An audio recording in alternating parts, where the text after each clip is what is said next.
Welcome to Shattered Reality with your hosts Kate Valentine and Fahrusha. Prepare to have your paradigms shifted and your truths questioned. And now, Shattered Reality. Well, another day, another shattered reality, and I know you're going to want to slate it. Yes, I always love to slate. That's my old commercial training from doing commercials and movies and TV stuff. So, what we have here today is December 5th, 2017, and this is, believe it or not, our 59th show. And we have a wonderful guest with us today, somebody who has written a number of books, who is a doctor of philosophy from La Trobe University. She has a wide-ranging series of interests, including spiders and other natural phenomena. She's even written a book about a fictional book. But we're having her on today to talk about her book, primarily The Memory Code. Now, I'm going to just summarize in one sentence before I introduce her. She speaks to the prehistoric, pre-literary cultures that have existed around the world, some of which still exist, and how they memorize all the information they need to know through something called songlines. And then then as time went by and people started to settle in one specific place rather than nomadically wander about, these songlines were somewhat translated into monuments and personal devices that allowed them to remember. Now, I'm sure all of this sounds very confusing, but once we get into speaking to Dr. Lynne Kelly here, you will all understand this much better. So if you will, let's welcome Dr. Lynne Kelly. Welcome to the show, Dr. Kelly. Thanks, Kate. Fahrusha, delighted to be here. Yeah. So how did you start this study? It's sort of an obscure one, but was it because you are in Australia, because of the Aborigine culture? That certainly made a huge difference. I sort of kept stumbling onto things, but I just want to explain about the Aboriginal culture are either settled or mobile, not nomadic. Nomadic cultures are those that wander sort of randomly in some ways, whereas mobile cultures are ones that will move between a number of different locations over the year or celebrations and so on, but they know perfectly well where they're going. They're well-worn tracks, and those tracks are recorded in memory. They know them very well mentally as well as physically. And in Australia, there's songlines. In America, they're native pilgrimage trails. In the Pacific, they're ceremonial roads. So this is a well-known phenomenon globally, but Australian Aboriginal cultures, of which there's about 300 at least, are the best example we can get. I have to tell you something. I have to make a confession, if you will. The confession is this. I am a little bit of a pack rat. I have much more stuff than I ought to have, according to today's idea of living minimally. I wouldn't say I'm a psychiatric case about it, but what I found is that I keep some of the things that I keep because when I pick the object up, it reminds me of something in my life that I might never think about again if I didn't have the object. And so the object, even though it might not be worth anything, it could be, let's say, a playbill from a play I've attended on Broadway, or an empty perfume bottle that was given to me by an ex-suitor when I was a teenager. And I pick these things up, and this very rich context comes into mind. Is this I felt like it was related to what it is that you're speaking of, and it's part of the reason that made me absolutely certain that I wanted to have you here on Shattered Reality. Thank you. That's really interesting, because there's a difference between reminders and memory devices. So reminders are a form of that, in that they are making your memory go back. But Indigenous cultures can't carry lots of stuff, and so they build formal methods into what they do carry. And if we go to the absolute minimal stage of one of the Northern Australian, Central Desert, Northern Australian Aboriginal cultures, they will carry with them what's called a coolamon. And this is a carved wooden dish that is used to carry food. It's sort of curved, carry food, carry babies, carry just about anything. But on the reverse of it, there will be designs, and those designs act as the sort of memory device you're talking about, but every single aspect of it, as they touch them, will remind them of a song or a story that encodes the whole culture. So there will be the sort of things you're talking about, but also all the knowledge of the culture. And that's about all they'll carry with them, apart from digging sticks and a few other odds and ends and children. So they have to go absolute minimalist and maintain this encyclopedia based on a few devices. They'll also use artwork and other devices as well. And you have a photo of this coolamon in your book. I think it's two photos of different aspects of the same coolamon. Yes, that's right. And other cultures have other versions, but all of them use some kind of portable devices which allow them to memorize and sing all the songs that encode vast amounts of information, a lot of it pragmatic and scientific, which is my area of expertise, but also, of course, the spiritual and belief side of it too. But that's the area in which we differ most.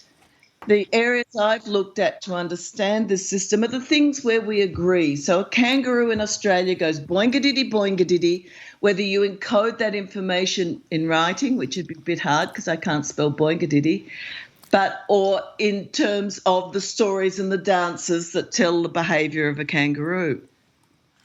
Well, so this all started for you with these song lines. Do you want to tell us what it exactly, for our listeners, what song lines really means?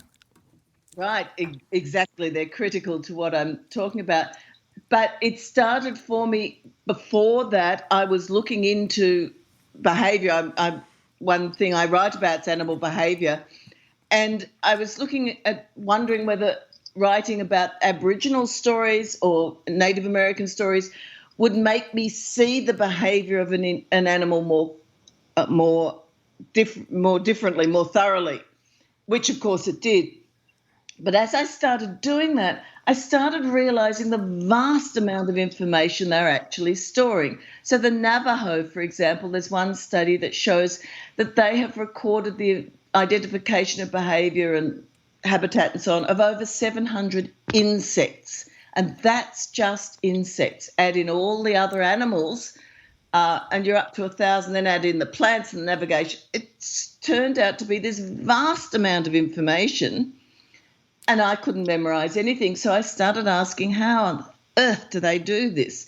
And that led me to songlines. Now, songlines for Australian Aboriginal people are basically tracks through the bush, location to location, so that they can navigate, where at each location they will perform a ritual. Now, ritual technically is just a repeated event. It may have a spiritual domain, it may not, but it's repeated because repetition helps you memorize. So at each location, they would sing a song or perform a dance, which might be the behavior of the kangaroo. It might be about how to nap stone, where to find a water hole, because Australia's desperately short of water. And so on. And all this information would be stored in these songs that were performed, and songs more memorable than just words. That's why it's so often sung, location by location, right across the landscape, which acts as the sort of memory you were talking about, a reminder to sing that song and what the song is. Now, we know from the Yanyuwa people right up north of Australia that they recorded at least 800 kilometres. I'm sorry, I can't do that in miles, but 800, it's a long way. 800 kilometres of these songlines with these songs at every, few metres, every 100 metres at the most, right along them. Wow. So we are talking vast number of songs. But that acts as a wonderful memory system. It's the same as the ancient Greeks and Romans used, called the method of Loci, L-O-C-I, or the art of memory, or memory palaces, but just in a more complex form. But then I was able to show that Native American pilgrimage trails work the same. The Inca seques, C-E-Q-U-E-S, I'm not sure of the pronunciation. Different people tell me different pronunciations. The Pacific ceremonial roads. So it's a universal method because that's the way the human brain works.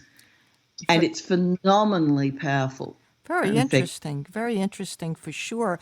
I know that ritual is very important to train the mind because I work sometimes with people with intentionality, like intending for their success in some way, intending, let's say, to get a Ph.D., which would work in your case. You have a Ph.D., that somebody who wants some attainment.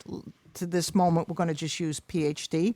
And I sort of instruct them that they need to create a ritual around it to focus their intentionality. So, I'm very familiar with the use of ritual.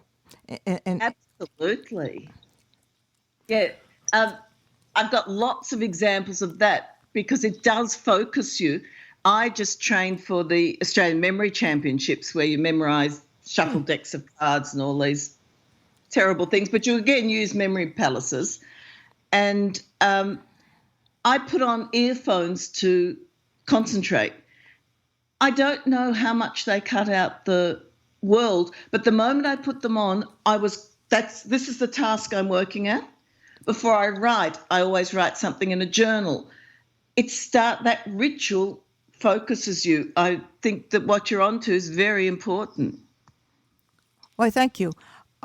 So we've got the songlines, and then we move from the Aboriginal cultures into the cultures that are beginning to settle down. And I believe that you made your first discovery in regards to this in Avebury or Stonehenge. Which was it? And could you explain? Right. Yes, I was totally immersed in these memory palaces and memory methods. And my husband just qualified as an archaeologist, and he wanted to go to Stonehenge in England. And so I trotted along with him, having no knowledge and no interest, particularly in archaeology. And there we are on Salisbury Plain, stone circle in front of us. And I thought, this is very clever. What they've done is when they need to settle, they need to make these songlines local. They can't afford to lose those locations and the reminders and the memory aids to all that information. So what they've done is put up a stone in a big circle, because originally Stonehenge didn't have the big ones in the middle. For the first 500 years, it was a stone circle about 100 metres across with 56 blue stones in it. That's representing the annual cycle of the locations and the songs. That was just the idea, and I discovered that nobody had ever suggested that before. And therefore my original assumption was, okay, somebody has and they've shown that it's rubbish, but I couldn't get rid of it. There's 1,000 stone circles like that of various sizes, and that all over Britain and Western Europe. But then if you go to America, you've got timber circles in Louisiana and Poverty Point. They had timber circles, similar dimensions, similar numbers. You've got a whole lot over in Ohio and all sorts of. Yes, Ohio. Wonderful stuff. And then there's more in Egypt. So you've got this same pattern everywhere where there's not contact between the cultures. The common factor is that's the way the human brain works. These memory palaces just work. And the neuroscience of associating memory with place is very strong. And so being part of the research at the moment, but won the Nobel Prize for Medicine 2014, studies on this sort of thing. So you've got the human brain as the common factor setting up these memory palaces everywhere. So tell us more about memory palaces. So memory palace is just a set of locations. So if you want to set up one at home and say you wanted to remember the presidents of the United States, which I can't do because I don't know them, but we'll use that as an example. You would put the first president, imagine him somehow in the location of the front door. You'd move to the second location and place the second president there, and so on, right through all your presidents, so that as you moved around that memory palace physically or just in your mind, you would get each of them in order. And the difference between that and a mnemonic rhyme is that you can add more and more and more data to every one of those locations and make it more and more complex. And that's what Indigenous cultures do. At each location, they will teach the stories that we hear, the children's stories, because we're not initiated. And then with initiation, they will add more and more and more complexity. So the concept of a memory palace is the most powerful memory method. All memory champions use it today in the memory championships. In fact, 2 days ago, Alex Mullen, an American, just took out the World Memory Championship using a memory palace and memorized one of the events. He memorized a shuffle deck of cards in 15.6 seconds. My Lord. Is astounding and a new world record. I can do it in 8 minutes, and I'm pretty pleased with that. Well, that's amazing in itself. And what we do is create images and place them in the locations in a memory palace. Well, I find this extremely interesting because I've traveled around the world going to megalithic places, and quite frankly, it never occurred to me that this was the primary reason for some of these things. Have you been to Newgrange? I know you show a picture of it. Could you tell us about how you found Newgrange and what you thought about that? Yes, there's a whole lot more aspects to arguing that these locations are memory palaces or memory spaces, knowledge spaces, because if I just argued what I've said so far, it's nowhere near complex enough. And so so there's actually 10 aspects, but another really critical one is that Indigenous cultures use restricted information. Yes, The really important stuff that they can't get wrong is held at a very high level of initiation, very secret, because that stops the Chinese whispers effect. It stops corruption of the information by everybody chattering about it and keeps it very accurate. And we have I will get back to Newgrange. This is really important for Newgrange. Okay. But we do have stories in Australia in our research showing that some of the stories on the landscape changes date back 7,000 to 10,000 years, if not longer. And that's how robust these methods are, as long as it's kept accurate.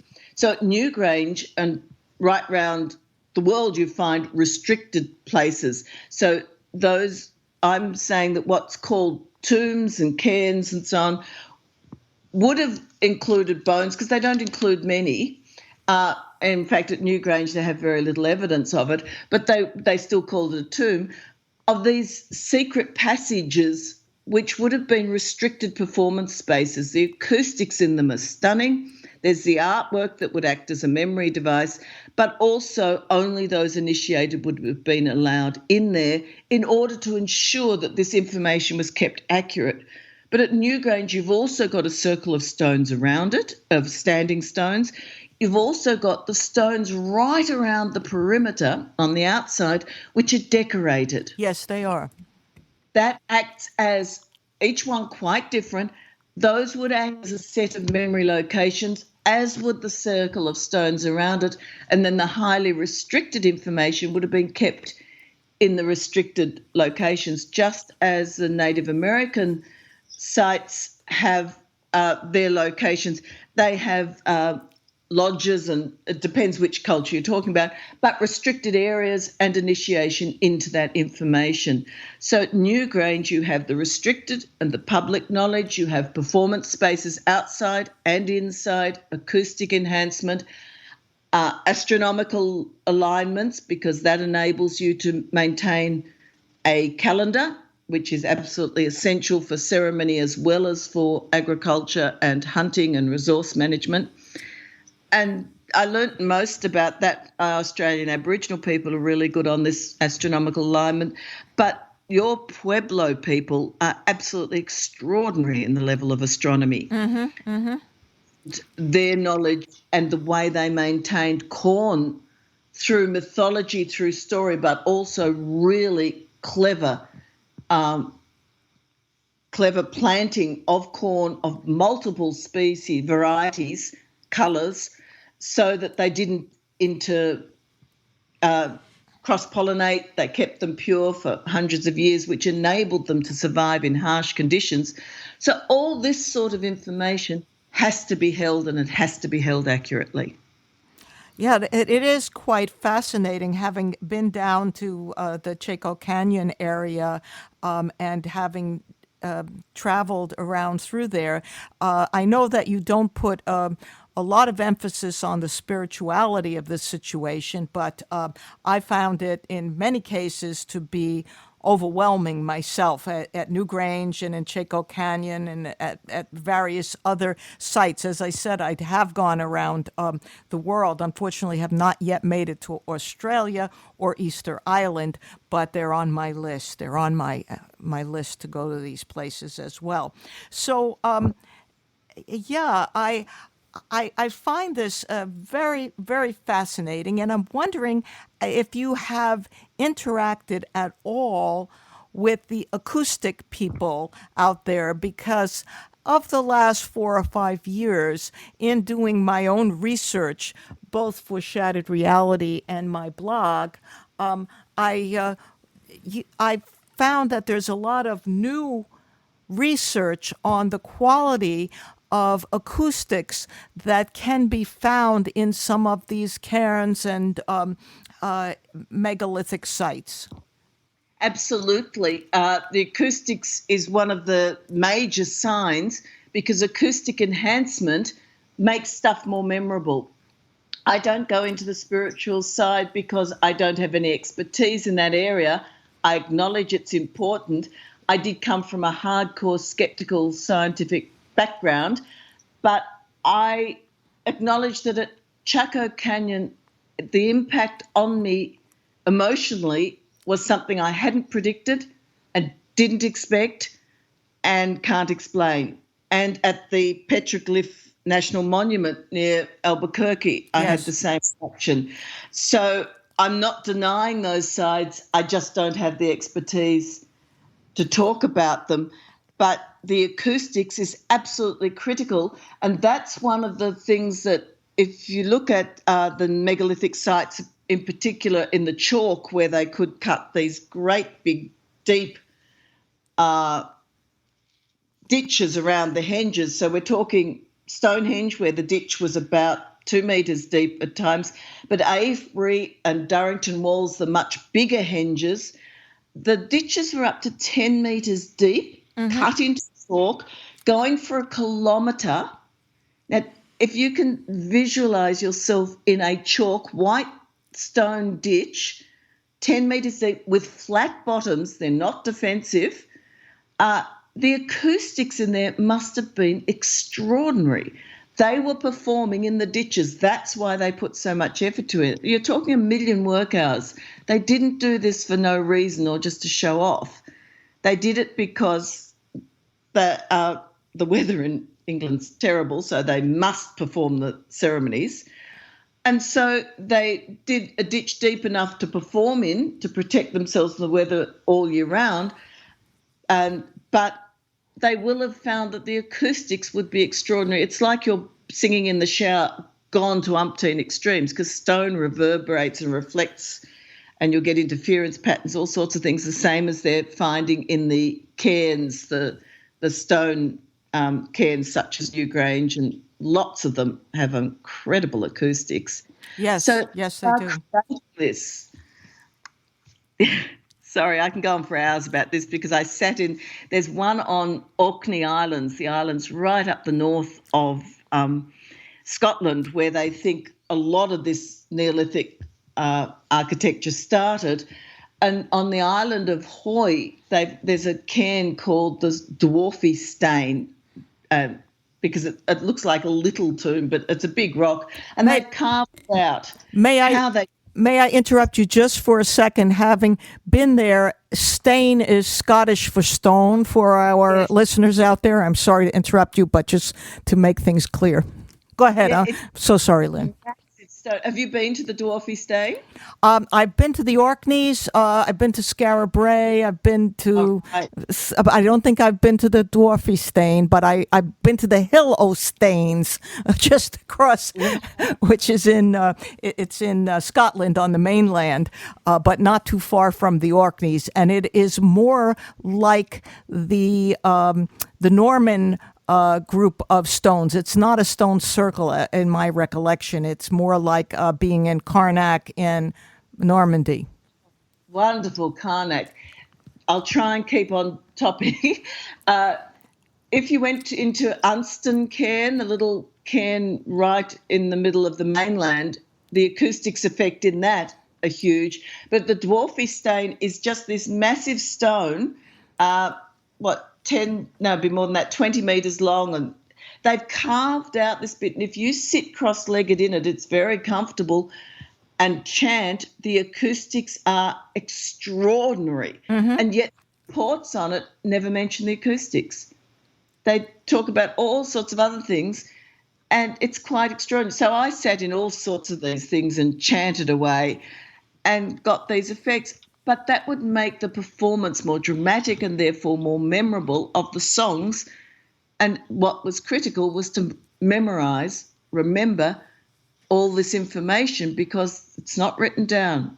The memories of the elders were virtually the culture's encyclopedia. Well, obviously these people were not silly or stupid. Did anyone ever try writing? Is there any indication of that? Because it would certainly be a lot simpler. Writing certainly is simpler. It's depends on how you define writing. If you define it as having a script, not at that stage. That started once people settled and needed to keep records of trade. So most things started as trade records. But others will tell you that the symbols and all the artwork, and the term art implies aesthetics first, but art, certainly for Aboriginal people and Native American people, primarily is a record of their knowledge system, and they make it aesthetic as well. That is effectively the same as writing.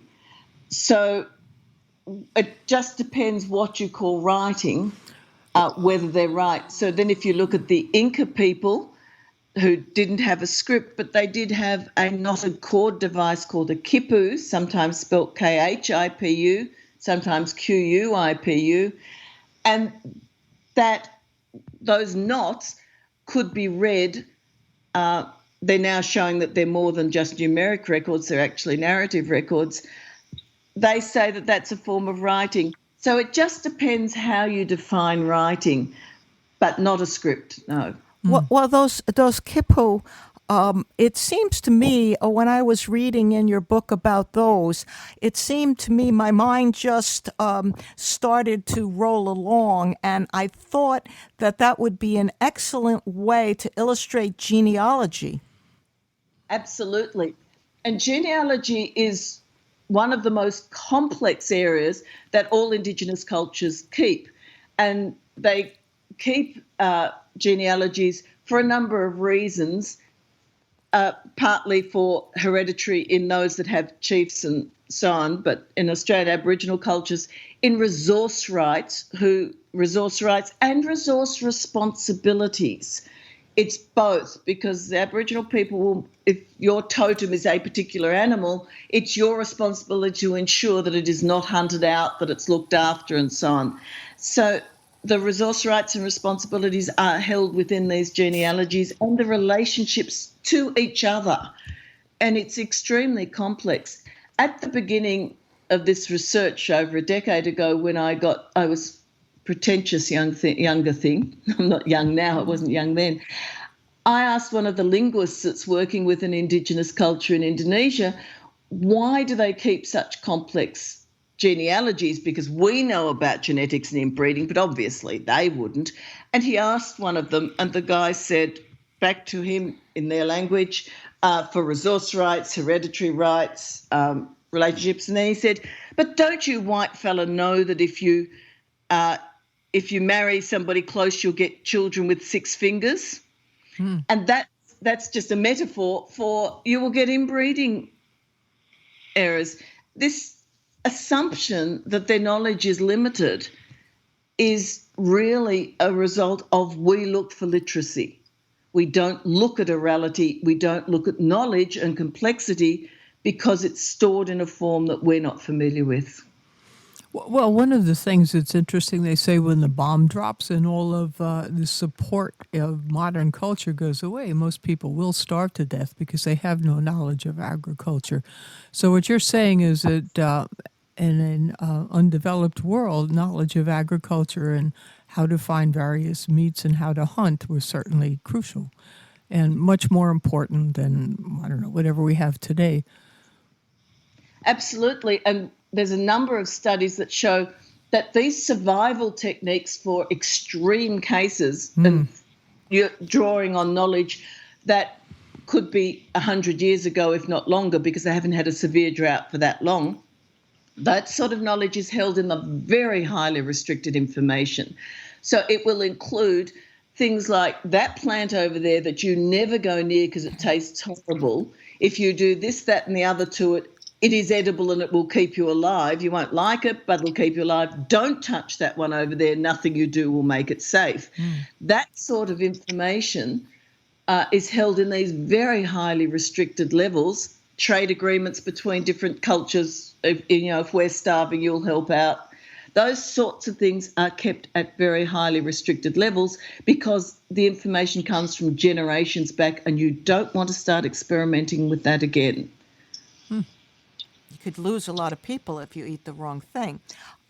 Could you give us a little bit about your take on the giant drawings of Nasca, the Nasca lines, otherwise known as?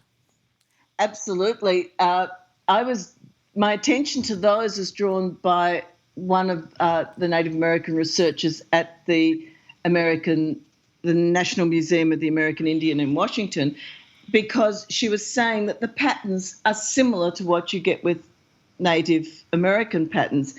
But what an Aboriginal woman here introduced me to is the fact that if you walk and chant at a regular rhythm, that makes the songs and the information much more memorable. And they've shown that on the Nasca lines, which are on the big desert pampas in Peru, that have these huge animal glyphs, but also lots of straight lines, that the huge animal images are all walkable. Even no matter how complex they are, no lines cross each other. So then they go in and out. So one person walking it will do the whole thing and come out again without crossing paths with anyone behind them or ahead of them. And so if you are chanting those stories, walking those lines and chanting the stories would be hugely memorable. Absolutely.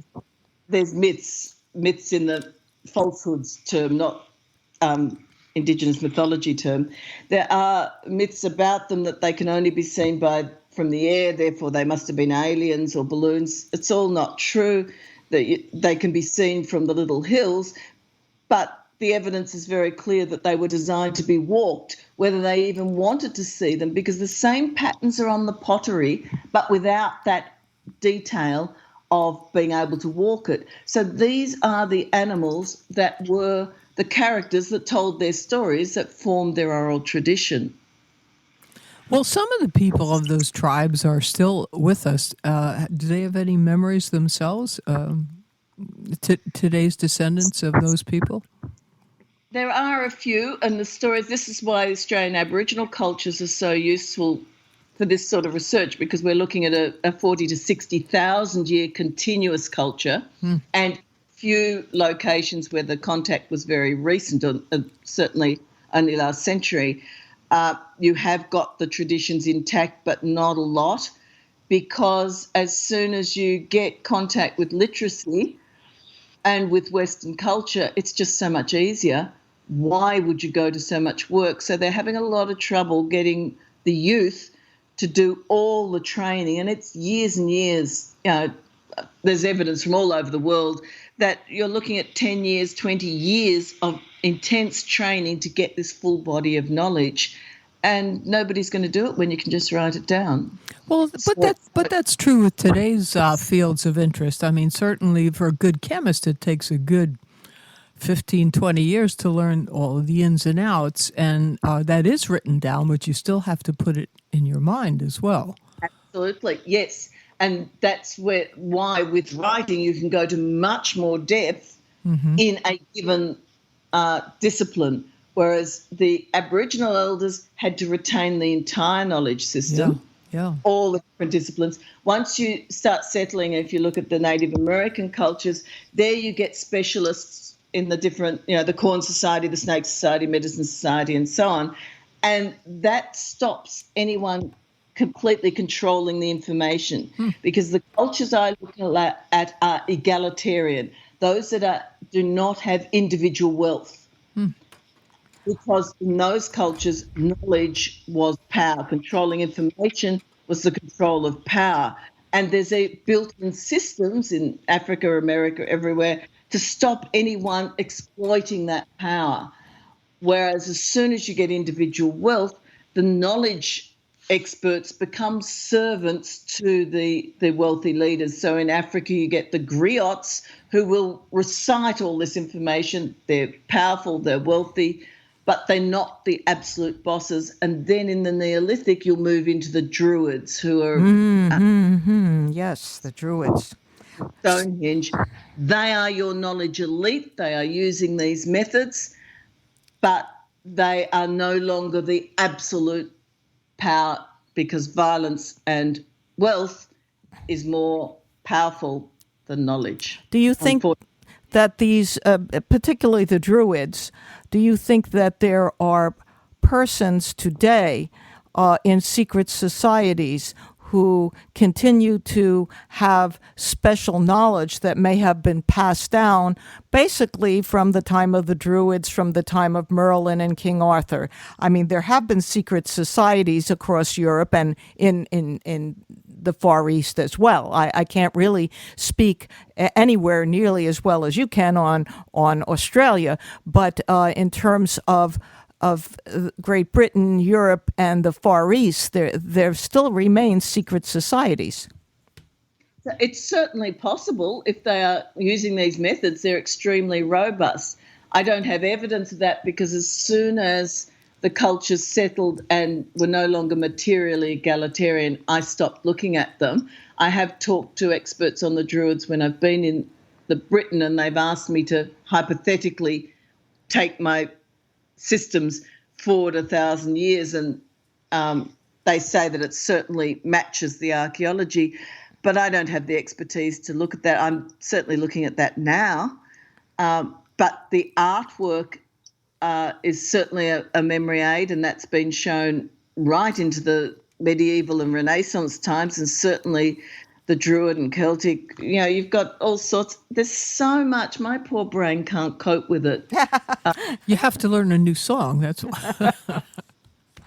1,000 new songs. Yeah, so there's lots of directions I'd like to go, but I've only 24 hours in a day. Have you looked much at a Göbekli Tepe in Turkey? I have looked. I mentioned it briefly in the memory code, and I've been in contact with archaeologists from there since. It certainly fits the pattern. So Göbekli Tepe is a hunter-gatherer site. There's no sign of farming, and you have exactly what you would expect for memory palaces: the set of pillars in a structure within a restricted location, and sets of them, and it sort of changes with time, and they're decorated pillars in a totally structured order, and it fits the pattern absolutely perfectly.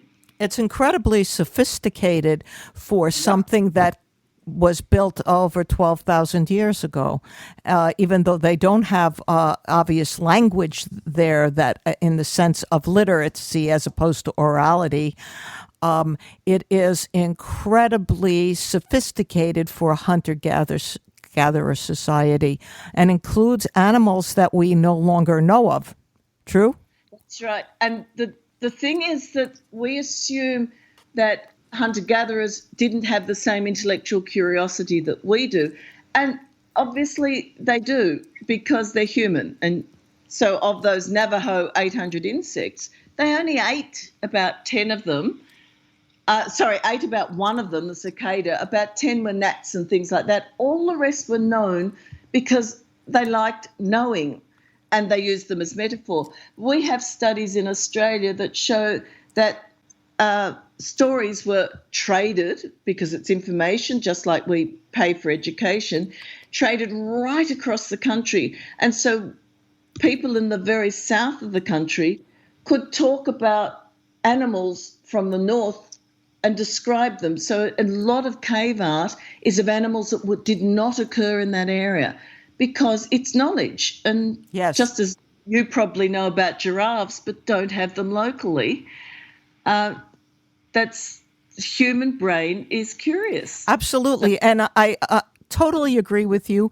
I believe, as you believe, that hunter-gatherers do not lack for intellectual curiosity.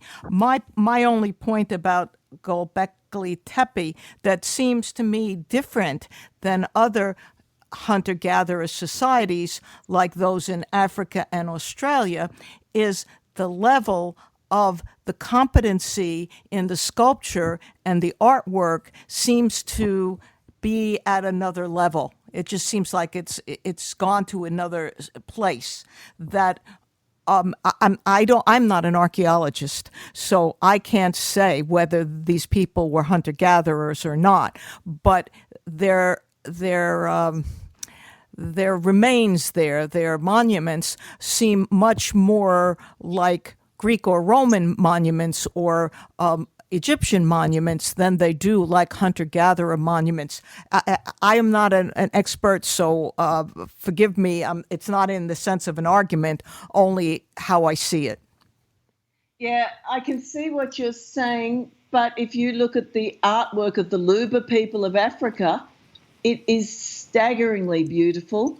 And then if you look at some of the cave art here in Australia, you'll find some of it looks very sophisticated. I hadn't seen that with Göbekli Tepe. To me, it looked Indigenous hunter-gatherer. Okay. And so I haven't seen that, but I'll look at it again from that context. It's certainly beautiful. They all are, yes. It's all of these cultures.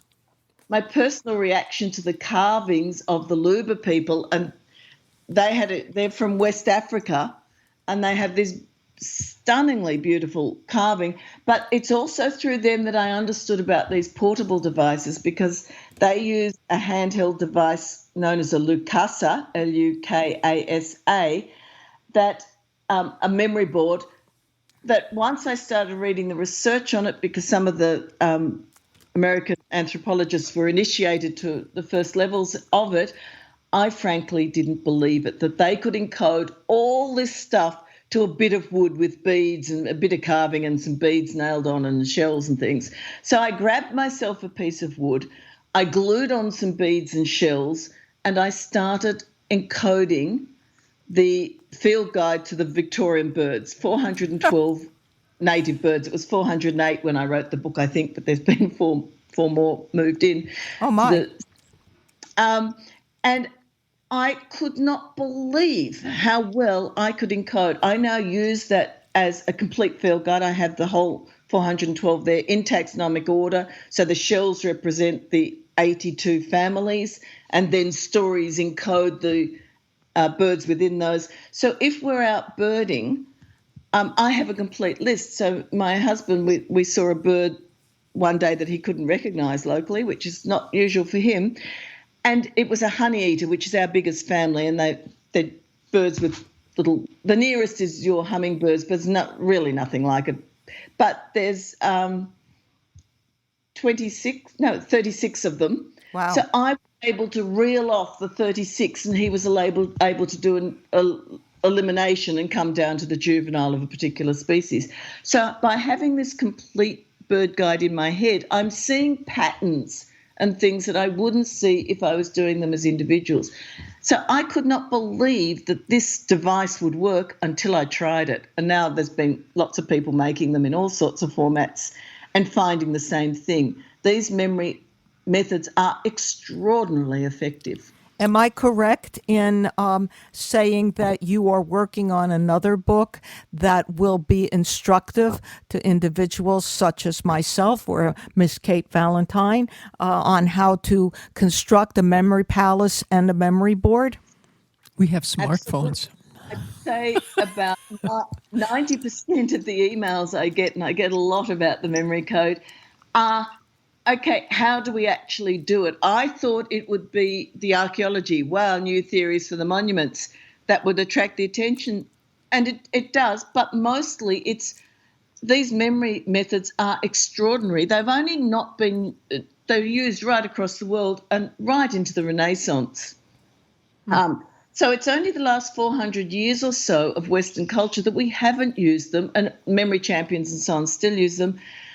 But they don't use all this complexity of interweaving song and dance and memory boards and memory palaces all together. And so I'm actually writing, exactly as you say, a book about how to do this. And I'm doing the sorts of things people ask, like, how do you do it to memorize a language when you're learning a language? Now, I was really bad with languages at school and hated them.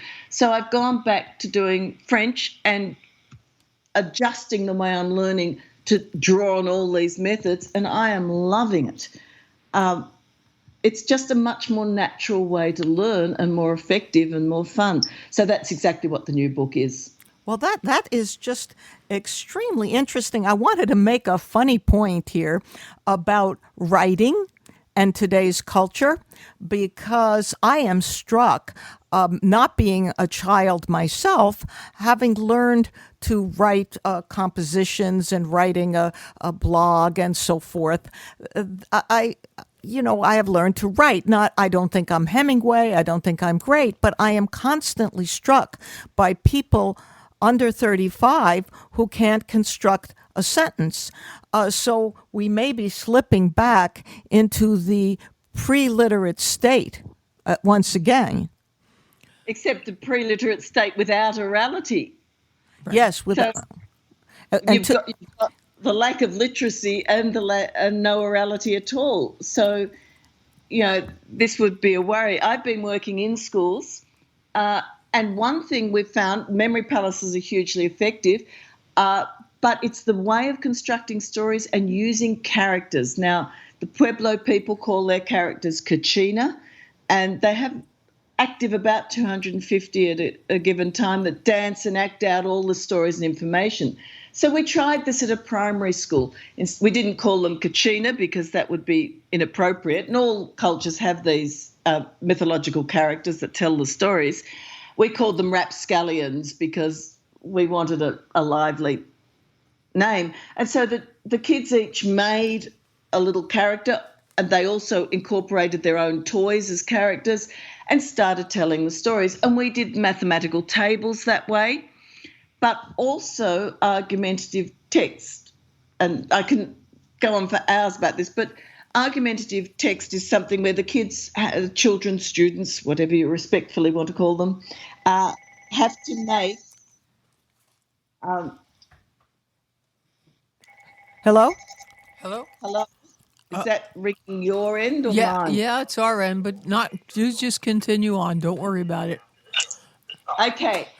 So the students have to argue a case, and these are little students from 6 years up to 12 years. If they had that character sitting on the desk in front of them and they had to convince that character, the quality of their writing improved massively. And then the teacher made them write the rapscallions approach. Once they started building up these characters and they were using each other's as well as their own, in their studies, no matter what topic, they started getting much better information. So we started adding in song. The students all had to do force because force is one of the key aspects of their science curriculum.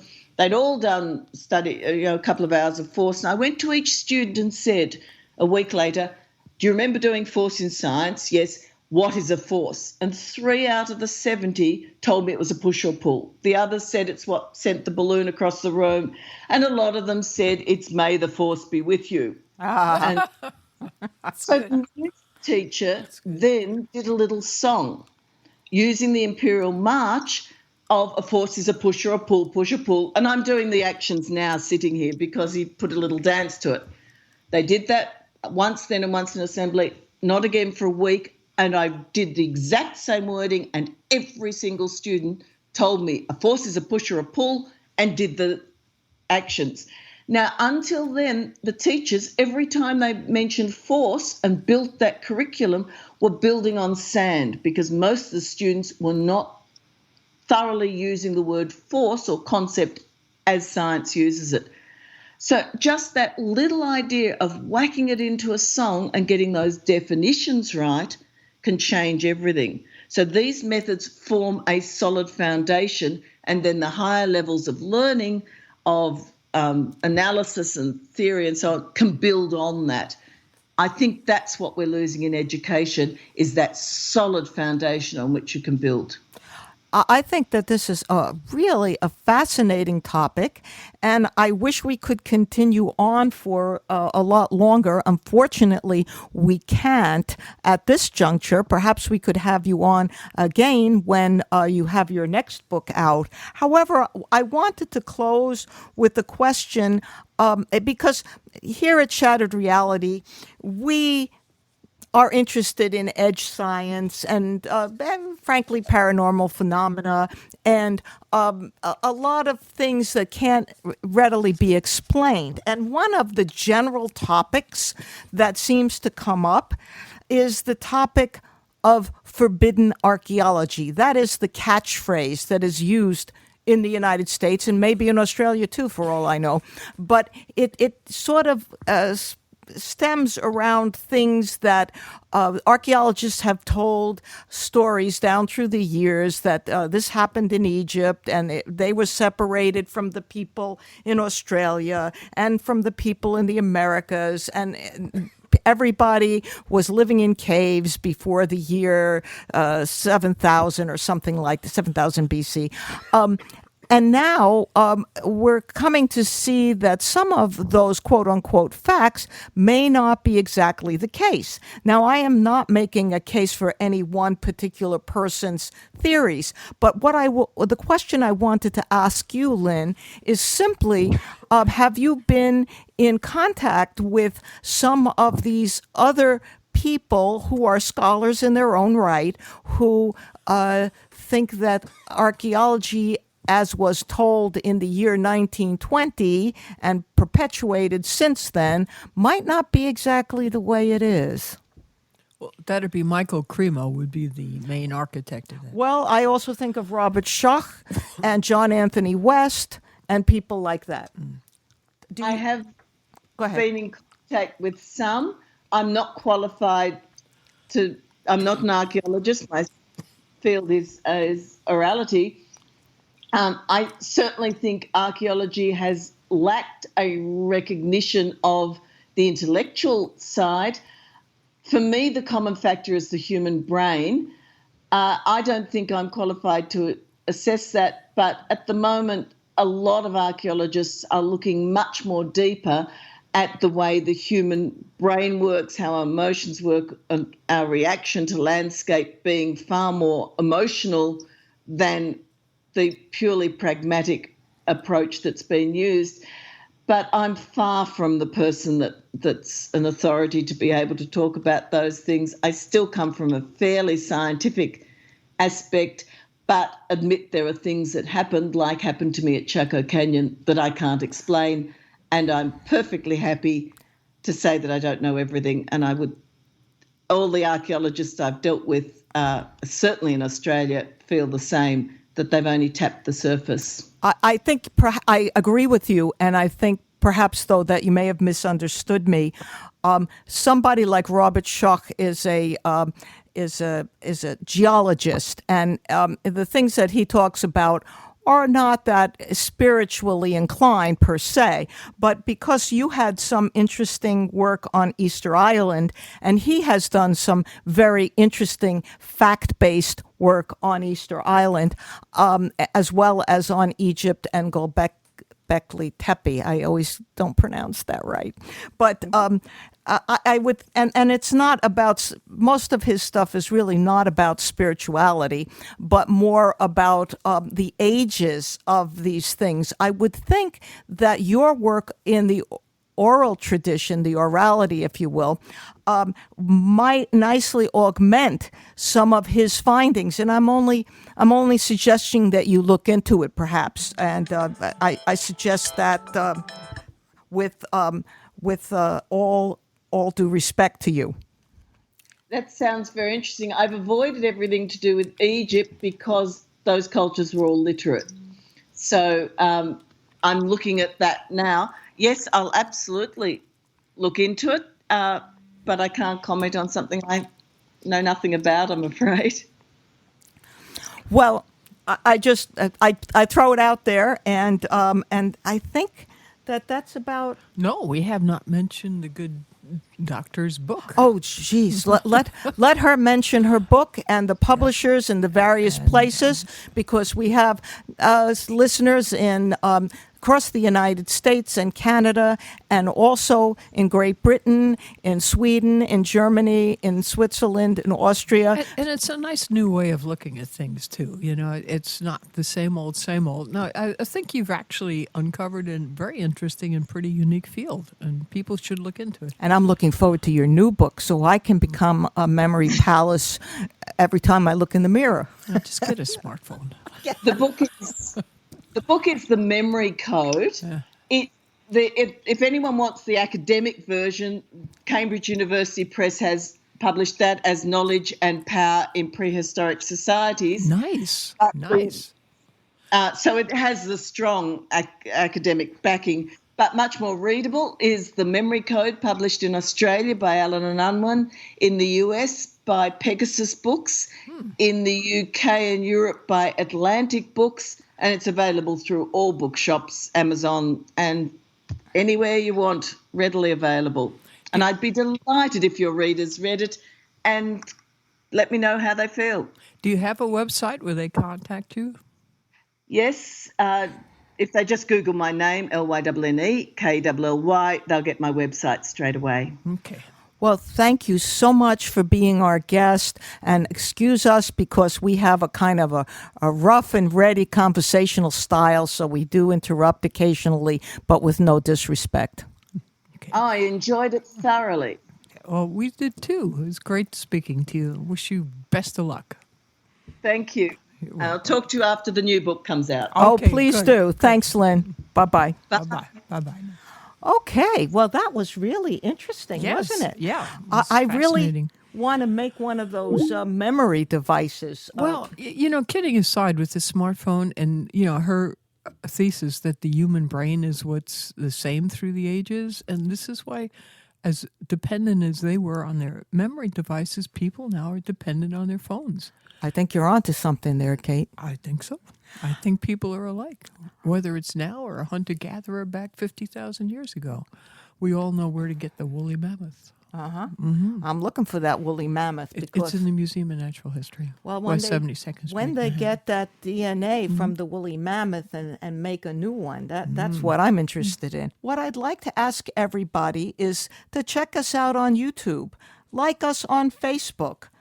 Let us know if you would like to be a guest in our Listener's Corner. You can do so in writing as well as verbally on the actual show. You can be a guest at the end of the show, or you can write the stuff down, include as much pertinent information about your experience. And if you don't want to actually speak it yourself, we will read the account of your sighting or encounter. It can be about UFOs, orbs, beings, electronic voice phenomena, phantoms, you name it. We want to hear it all. Please feel free to comment on either of our websites, either http://shatteredrealitypodcast.wordpress.com or shatteredrealitypodcast.com. You can comment on either of those sites. You can comment on our YouTube pages or on our Facebook pages. We guarantee that you will receive a response in short order. So we are also very interested in recent accounts of what happened on the aircraft carrier Nimitz. So stay tuned for more adventures about that. You want to say something, Kate? No, I'm done. I'm okay, good. I'm good too. Okay, so now... Yes. Farewell from... Goodbye from Shattered Reality.